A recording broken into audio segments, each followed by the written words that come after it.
Manx Radio's Countryside is brought to you by NFU Mutual. Hello and welcome to Countryside here on Manx Radio. I'm Simon Clark. And I'm Kirree. On Sunday, I went along to a talk on the truth about wool with a visiting speaker, Camilla from Patagonia.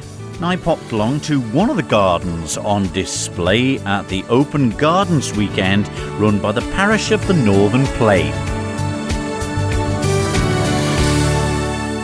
But firstly, Kirree, we'll start off with a subject that was brought to our attention, I suppose, when we spoke to contractor Philip Hampton a couple of weeks ago on Countryside, and emphasising the thoughts and things that can go through your mind when you're on your own on the tractors and the countryside, worrying about crops and the weather and things like that.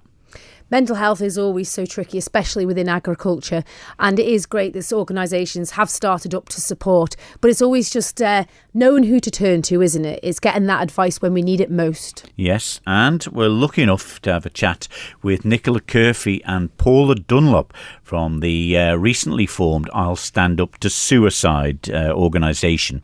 And we had a chat with them to get their thoughts on how vulnerable farmers are, or people who are maybe isolated out in the countryside. Well, firstly, Paula Dunlop and Nicola Curphey, welcome to Countryside.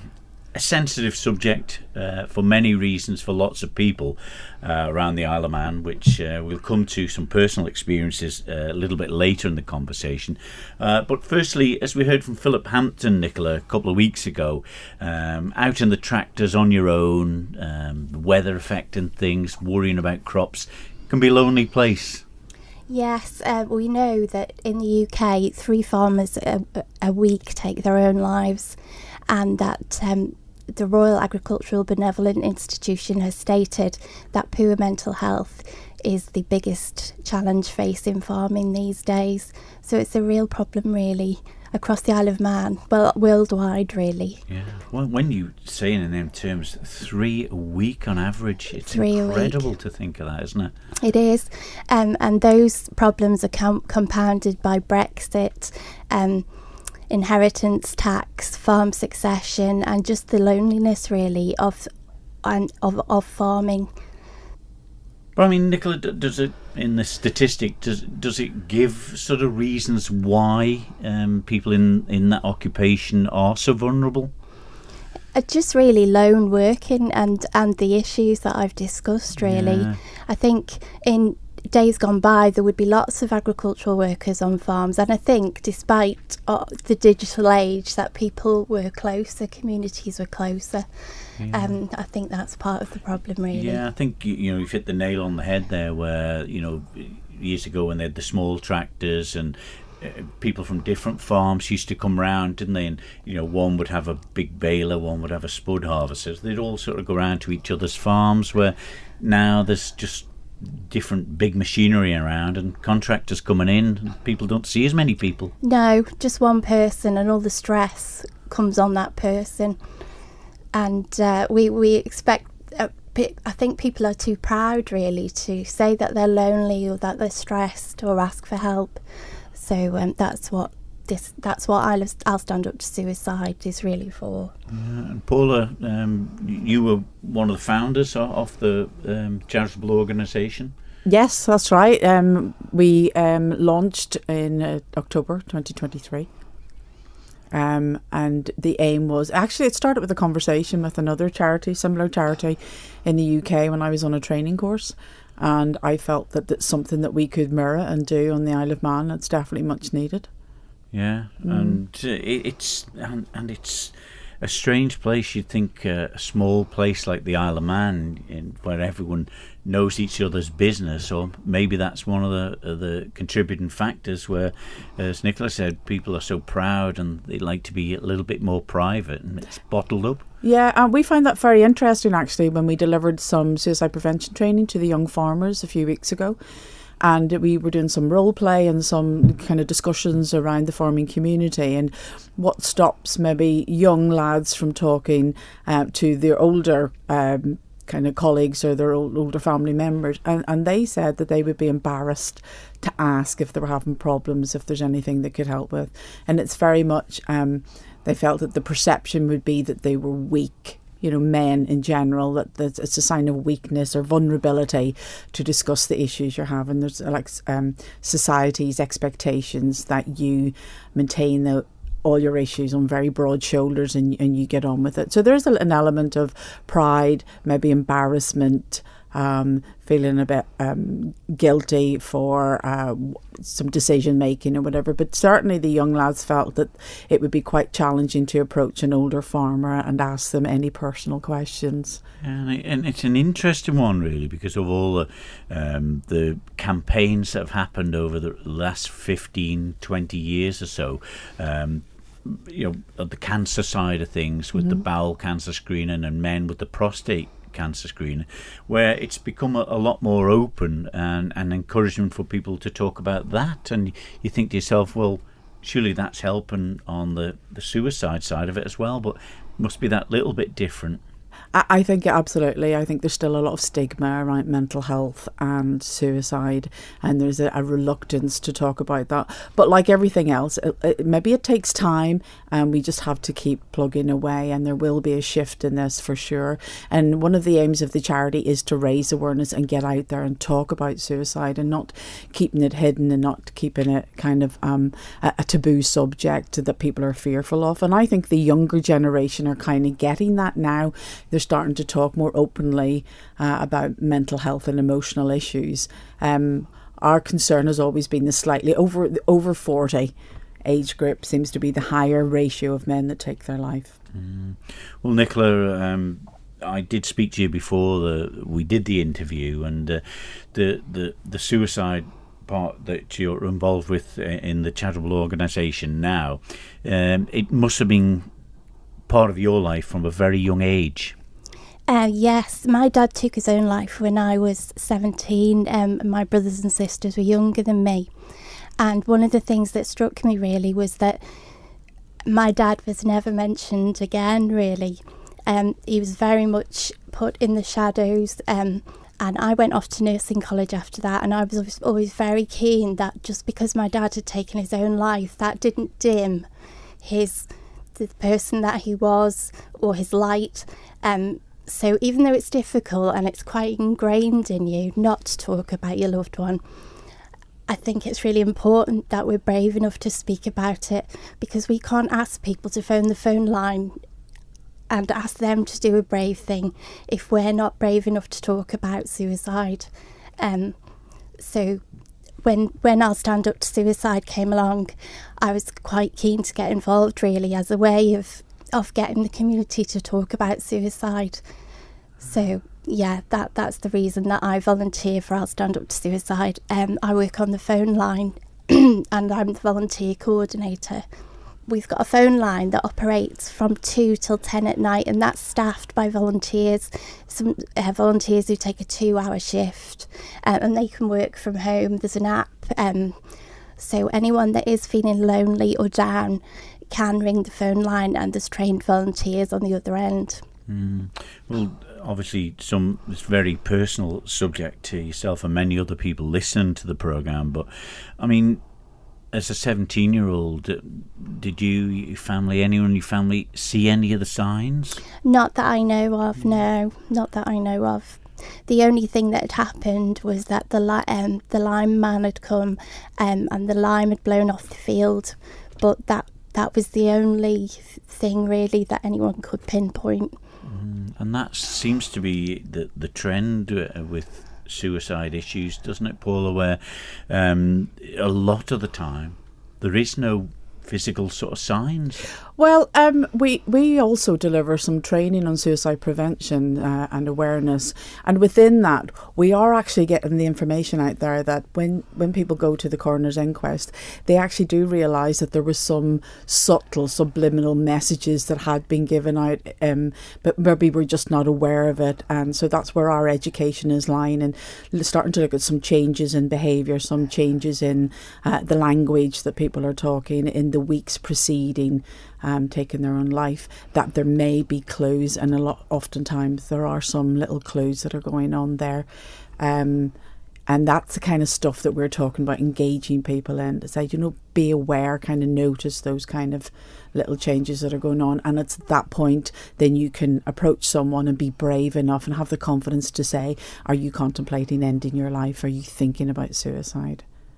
Well, there'll be a lot of people listening to Countryside thinking, wow, that this information that I may have missed in my times when a friend or a family member took their own life. And I suppose, as you mentioned, training people or just chatting to them to recognise signs, Paula, it could be such a big help to saving somebody in the future. Yes, absolutely. And that's another element of I'll Stand Up to Suicide. So while we've got the phone line to help people in suicide distress, we also are very keen to get out into the community to raise awareness, to raise the profile of the charity and what we do. And we run a 3-hour suicide prevention workshop course. And within that, it's called QPR, Question, Persuade, Refer. And within that, it is about giving the confidence for individuals to ask the question, talk around suicide, approach people, check out and learn some of those little differences that may be happening, or those the signs that someone may be really struggling. So that's really important. And as I say, we've already started with the young farmers. We're moving to Manx Farming Union as well. We're talking to them. We're talking to lots of areas within the countryside to get out and about and do that training. And it will be offered free because we're getting lots of sponsorship to do that. And Nicola, you mentioned about manning the phone lines. And how difficult has that been, or has it been helpful for you? No, I don't find that particularly challenging. Not as challenging as coming here and talking to you, Simon. But I suppose it's laughter's the medicine, they say, isn't it? I mean, you laugh, you cry, and sometimes it's just a helpful coping mechanism, isn't it? Yeah, completely. And when we're on the courses, we encourage people to, we use humour, but we also talk about hope. And that's all about the hope to change what's happening in society and reaching out to people and letting them know that, things will pass and we can get them some support and it'll get better. There we are, Nicola Curphey and Paula Dunlop talking about the recently formed I'll Stand Up to Suicide organisation. And yeah, it's a difficult one, Kirree, and experience. Probably a lot of people around the Isle of Man, like we've heard, have had experience or know something that's happened to somebody, which if there would have been the right conversations held or the right help available, could have helped in many ways. It certainly is the case. You can do your bit as a friend or a neighbour. If you know somebody that is quite lonely or lives on their own, just swing round and call in, see how they're doing. Takes a couple of minutes or even a text message. But I'll Stand Up to Suicide do have a helpline, 803 040. 2 p.m. till 10 p.m. each day. That's 803 040. So if you want somebody to chat to, I'm sure there's always a friendly voice at the other end there. You're never alone. That's one thing for sure. Just, call up your neighbour. You're listening to Countryside here on Manx Radio with Kirree Kermode and myself, Simon Clark. Well, this is the sort of weather where sheep get hot. And that's why they're clipped, Kirree, isn't it? And people often wonder, does the wool just get thrown away? Or on the Isle of Man in particular, what happens to it? It's incredible that wool sort of created Great Britain. It was built on the back of it, the industry and the value of that raw material. And it's hard to believe that it's actually worthless, which is so terrible. On the weekend, I went along to Nicola to catch up with a visiting speaker, Camilla Quinteros from Patagonia. She was doing a seminar about the truth about wool, the undervalued natural resource. I went along to see what she had to say, a woman of many talents. Well, welcome to the island, Camilla. This isn't your first time. We've just had a wonderful seminar delivered by you, The Truth About Wool. Now tell me, how did you ever end up on the island? Well, we ended up as a family because Kenny's shearer friend from New Zealand, he told him like in the old years he used to go to an island called Isle of Man. They were just talking about the bike races, and he was like, yeah, I used to shear on the Isle of Man. And Kenny was like, what, bike? Shearing? and how, when? So then this friend put Kenny in contact with Daniel Kirree. And so the 4 years ago, through this NWAC concession that there is with the UK farming, where they open for the shearers for 3 months to go to the UK to shear sheep. So he came over here, and I didn't come because our daughter was like 3 months old. So I stayed at home until she was a bit older, and then Kenny said like, I just went to Scotland for some wool handling competitions, and then he said like, Daniel and Alice are very happy for you both to come over just to visit. How wonderful. So then we joined him. That was the first year. And then he finished the season, and we were like, do you think we can come back maybe next year? Our daughter will be a bit older. I can maybe rub fleeces. So yeah, and then this is our 4th year. Oh my word, that's an incredible story. But for home to you, Camilla, it's so far away. Yeah, so we are from a city called Punta Arenas. It's in Chile, but we call it just Patagonia because it's a very remote area. It's a region that is not connected with the Chilean territory because we have all the fjords that separate the land. So, for example, if we have to drive to the capital of Chile, Santiago, we need to drive to cross the Andes and drive all the way through Argentina, getting to Chile again through the Andes. So that's like 3 days driving. So we are very isolated. And then we get all the supplies, like food supplies, all the supplies for a city. We get it by lorries, but the lorries need to cross the same road that I told you, like through the Andes. So in wintertime, sometimes we don't get foods or fuel. It's a bit complicated the way it is geographically, Patagonia. So we're closer to Argentinian. So that's why we just say Patagonia, like one area that is Chile and Argentina for this remote and isolated.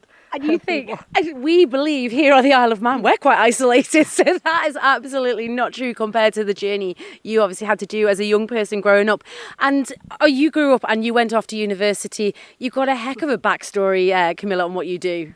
Yeah, well, just but by being raised on Easter Island, which is very rural, basic, natural childhood, and not wearing clothes until I was 6. Cool. Just very wild. And I was told once that your first years defines you, and I think that's why I've been always like drawn into very remote and isolated places. So then I went to university in Punta Arenas at home, but then I had the opportunity to keep doing research, and I ended up in this remote island in Shetland Island called Fair Isle. And always looking for rural, remote, isolated places, and luckily in shearing takes you to those places as well. And that said, shearing, you do, like you say, travel the world. Today's talk, it was absolutely fascinating. The truth about wool. Now, you're not only, you go around shearing, you're a wool handler, you're a wool grader. And that is really important as well. I know you take part in the competitions, but how important is wool? It's a very natural raw material. Yeah, it's very natural, and there's nothing like new, I think we could say, because everything is discovered already. And in the old days, they used to use the wool a lot more than now. So it's not like we are telling something new. We're just saying things that for some reason they stop being told. So I think it doesn't matter where you come from or where we are, like right now. This is a couple of Chileans talking about the structure of the fiber of the wool, but I think we need to keep talking about it, try to put it into schools, like I suggested, let's try to put it in biology, for kids to learn about this very complex structure that gives a lot of benefits, and maybe by knowing more about it, we can win this battle against the synthetics, that is winning, and it's not fair, because what more positive and good for the environment fiber than wool. Yeah. And you were saying some of the properties of the wool, with it being fire resistant, you're talking about the emergency services, it's non-static, you can use it in outer space as suits for the people that are, travelling around out there. These are the topics that you love to cover. You're very passionate about education. And do you think, it is the unknown that this is why wool isn't getting used so much? In part, it's because of the technology, because wool harvest is a rural job, it's a very physical job, and the island is fine because we have connection in most of the places. But for example, in Patagonia, where we come from, we don't have phone reception in all the places. So now youth, not even youth, like people in general, don't know what to do if they don't have their phones, so they don't go to work. So we are losing shearers, wool handlers, wool classer, they're still there, but I think it's just because of the technology, and because we're also as a human being, we're getting lazy. Yeah. So this is a very physical job. You are 8 hours jumping and wrapping and jumping and stitching a bag and moving, dragging a bag, and the shearer can't even tell you how many calories they burn with the amount of they're shearing. But it's just that's the problem. I think we're getting more comfortable with all this technology that we have now. It's the easy way out, isn't it? It's the easy options every time. And with this disconnect, I know that you've been doing talks while you're here on the Isle of Man to school children, to various groups, demonstrations. Back home, is it the same? Is it the same in Chile? Do they not want to know either? We are slowly trying to get there. Nobody does it. Nobody's doing wool education. And we started last year, just like our family company, like Oveja Nómade or Nomad Sheep in English. We decided, okay, let's do it. We as I said, it's very easy to just stay at home and complain, but let's do something for it. So let's do, show demonstration. Let's talk about this with kids, with very young kids. And I think slowly and hopefully we can keep doing more, or maybe in the talks someone will find it very useful and someone else can do more talks about it. So I think slowly we're getting there, but we need to talk about more about the wool and the wool harvest. And that said, it's a product that's easy to get rid of as well. It's biodegradable. There's so many other good properties about it. Yeah, there's so many uses because of the properties that it has. But we can use it everywhere. That will be another talk of all the uses and all the innovation that many countries are doing. But also there are very nice and interesting campaigns from other countries.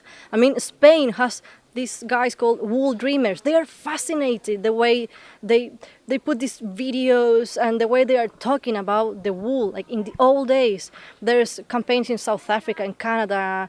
Australians and New Zealand, they have been always very, very related, and the UK as well, but Portugal, and we are starting as well, like South America. So I think we need to try to follow them, try to know and try to get ourselves involved into know what other countries are doing to promote the wool.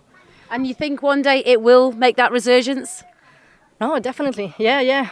I think so. I'm so positive, and we are doing something good here on the island. We love here. We have been already 4 years on the island. Our daughter just coming over here, she said oh, my home in Isle of Man. She thinks that she lives here, her house is here. But I really want to believe that we are helping somehow by shearing sheep across the island, wrapping the fleeces.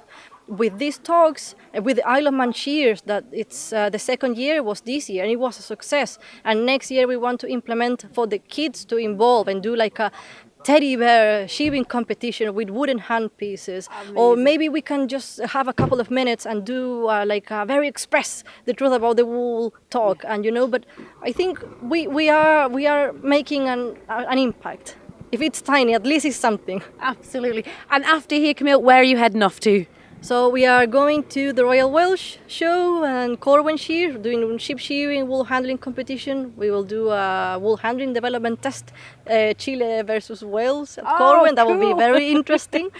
And then we are heading to Scotland for the end of the shearing season. There's a few sheep that we will do there, and heading to the Black Isle show, which is a lovely show, and then back home to the pre-lamb shearing in August.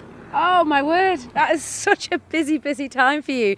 And next year you will be back though? Oh, hopefully. We want to come back. At least the nursery says Amazing. Agnes can come to this place, so we are very grateful for the nursery as well. It has helped for me to rub fleeces relaxed, even though you're running all day. But we really want to come back, because I can say that it's our family here. I mean, the Kirree is our family, and when we are at home, we just miss them.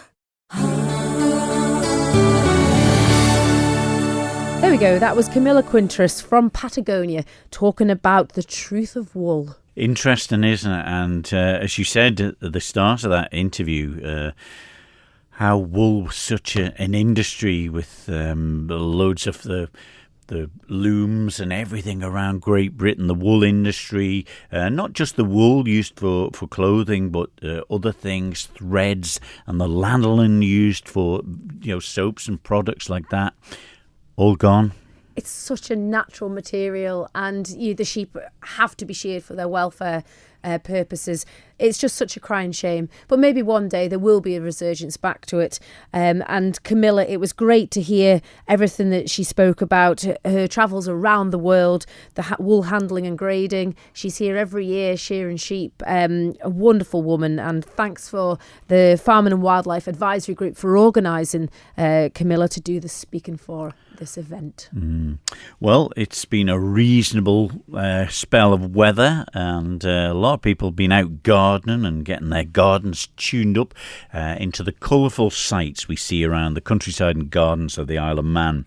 Well, the parish of the Northern Plain, they held over the weekend, Friday and Saturday, an open gardens weekend, a choice of 9 different gardens around Andreas and Lazaire and Sulby, and along the coast road as well, for people to have a look at, open their gardens to the general public to show off what they can do in their gardens with various different diversities, from just flower beds or fountains and ponds and things like that. I popped along to one of the gardens on display at Sulby. Well, Carol and John Ainley, nice to be invited into your garden. Thank here. You very much. One of 9 that was on display. Who's in command of your one? Carol. John. I think about something, then Carol goes and does the work, and then I get all the praise. Yeah, John's the gardener, I'm the labourer. Absolutely, yeah. Well, it really is a nice... They're all different, these gardens, and it's the perfect time of year for it, and the colours are magnificent. It is, and we've got such a variety of gardens. You've got Ravensdale, which has got the huge history around Ravensdale Castle. We've got some small gardens. We've got a tiny garden around there, backing onto the stream with ducks in. Medium, with just a variety of gardens. A bit of everything. Yeah. A little bit of everything, and I think that makes the choice. I think that's what people like to see. I've been around with the Andreas Gardens in the past, and some of the participants in this year's event have been displaying their gardens for the Andreas one as well. But is it all sort of the same group? It is. It's the parish of the Northern Plain, so that's Blaff Churches, Andreas, Sulby and Kirree as well, although Kirree are slightly different. And then this year we're also sharing the work with Sulby Methodist, so they're doing all the refreshments and where we've organised all the gardens. So it's a joint effort between 2 different denominations, really, which is lovely and how church should be. But it's nice, John, that people coming in and you can see the smiles on their faces there, and it must give you some personal satisfaction yourselves. It does, because what I think looks boring or not interesting, they rave about. So you see your own garden from a different perspective when other people talk about it. So that's quite interesting in itself. I mean, there's some cornflowers there that were the cheapest packet of seeds you can get, and they've been the big success of the year. And yet, to me, it's just a packet of seeds. So quite interesting what other people want to see. And do you get the chance, other parishes around the Isle of Man, do they have open garden days, and do you find yourself heading there to get ideas or just to look around? We do, yeah. We haven't been around any this year, but certainly I think that's part of the benefit of doing the open gardens is you share ideas. It's a bit like the poor man's Chelsea Flower Show. You can see what other people are doing, and if it works for them, it could work for us on the island. So it's a great way to see what's happening. Yeah, of course, they had the great seed swap events in Yes. Laxey and Yes. things like that, and chance for everyone to get together. Yes. Same thing. Well, Yeah. we're selling plants here at the front again for the fundraising, and they're just things that I've grown on that I had too many of, and rather than just throw them on the compost heap, if I can sell them and make some more money, that's And a great also thing. get them out of the house and out of my way. That is more important. So I'm delighted that they've all sold. But amongst all the beautiful flowers, you've got some fairly unique things. Are they wind driven? Yep. The two wind charms, the two circular ones, we saw those when we were in the States in Utah several years ago, and on a holiday whim we ordered a couple and had them shipped over. So you It don't was- see many more yeah. over here. Very You'll rash. not have enough wind here to generate electric, Oh will you? no, certainly they'd virtually take off on some days. Yes. But the as well as it, you've got a great open bit when we look out this side where the sun is shining now. But some wonderful elm trees in here which are Absolutely. towering above. I don't know how many years old they were, but they looked virtually the same size now when the state we've got pictures of the station when it closed in the 60s, and they were still just as visible then. So they must be a couple of 100 years Well, old. certainly 100 years at least. Yeah. So they're a bit of a pain when it's windy because you're forever picking Picking branches sticks off the up. floor. But Yeah. apart from that, they're quite a feature to the garden. Yeah. And of course the station here, just looking over there, I've got some, obviously the railway line closed in the very late 1960s, and part of it still remains here though. Yep, that was here when we came, and that actually runs in behind the bungalow behind us. There's a loading bay in the back garden there, which is where they used to load the cattle and the milk. So that was the spur off the main line to the loading bay and then back onto the track again. So that is part of the original track. But of course the flowers really synonymous with the churches as well, Yes. Carol, and I suppose that's one of the purposes of the events for I think fundraising. It's a fundraising event. It's also an outreach, and it's also an outreach in that a lot of the gardens that participate, I would say only a couple of them are sort of actual church goers, but they all share the same desire to keep the churches going and open and accessible for generations to come out, and we can only do that by fundraising because the churches purely survive on donations from Joe Public. We get no central funding, so all the buildings that we inherit are old buildings with lots and lots of history, but they're hard to maintain and expensive to maintain. But it's by doing these sort of things that we can actually get money to keep them open and open for weddings, funerals, and then obviously sharing that, times of bereavement and funerals, helping people through those times, and again celebrating through weddings and christenings. So And it shows, I suppose, the close-knit of the communities and the Yes. parishes around, Yes. particularly the north here, that all of these churches around these parishes aren't afraid to all join in and muck No. in and help each other. And I think that's more of a recent thing over perhaps the last 10 years. I think probably 10 years ago we were all sort of in our own little church and fundraising for our own churches, and then the churches had a big change round probably 10 so years ago, and we changed all the parish boundaries, so we all joined together, so we're all in one committee meeting and one fundraising committee meeting and all sharing everything. So it makes... And it's so nice to actually join together, and we can do things It's a more. sociable thing Yeah, because it is. people who may not go to church still come and mix here, Yeah. and the fun we've had today with the banter between people has Yeah, been it's been fantastic. lovely. So I think that even if they're not churchgoers, it's still part of the, as you say, it's building the community spirit. Yeah. And that's what we want. And how much preparation does it take every year? Because there's such a variety of flowers Well, and shrubs here. I grow on a lot of plug plants in the early spring and plant those on. So it's an ongoing thing throughout the year, but it's like everything else. If you keep on top of the big jobs, it doesn't become too onerous, and that's what it's all about. Just a little often, basically, keep the grass tidy and keep the weeds down. And Hence why we've got an automatic lawnmower. It happens to us all, I tell you. Anyway, thank you very much indeed Okay, for letting thank the you. public and myself come and have a look around your garden here, I've and loved it. hope it continues. Yeah. thank you very much. Thank you very much. Yes, lovely. Thank you. Well, thank you there to Carol and John Ainley showing me around their garden at the old railway station at Sulby, and fantastic, the elm trees there and great bloom, all the colour of the flowers, and just a magnificent thing to do, really, and a brave thing to do, to let the public in and have a look at your garden and your flowers and your ornaments. And it's a strange one, isn't it? Whether you think they're going to be all gardeners as well. It's so refreshing to get out in amongst nature and to see all the colours coming together now as everything's blossoming and blooming. But the time and effort these gardeners go to, it's nearly the same as raising livestock in agricultural farming. A lot of time and effort goes into it. They're weather dependent, but for us to have the opportunity to go and have a look around these gardens and hopefully inspire us to do a little bit more, what work, wonderful displays. Indeed. Yeah, make sure you've got good net curtains stuck up as well, or if you're getting the Clarkson thing. Anyway, we'll leave it there for this week's programme. As we said, if you've been affected by anything on the programme, there are them contacts for the I'll Stand Up to Suicide available on the websites and Facebook pages as well, and many other sources as well. That's it for this week's Countryside. We're back next week with more. So until then, from me, Simon Clark. And me, Kirree Kermode. We see you then. Bye-bye. Bye-bye.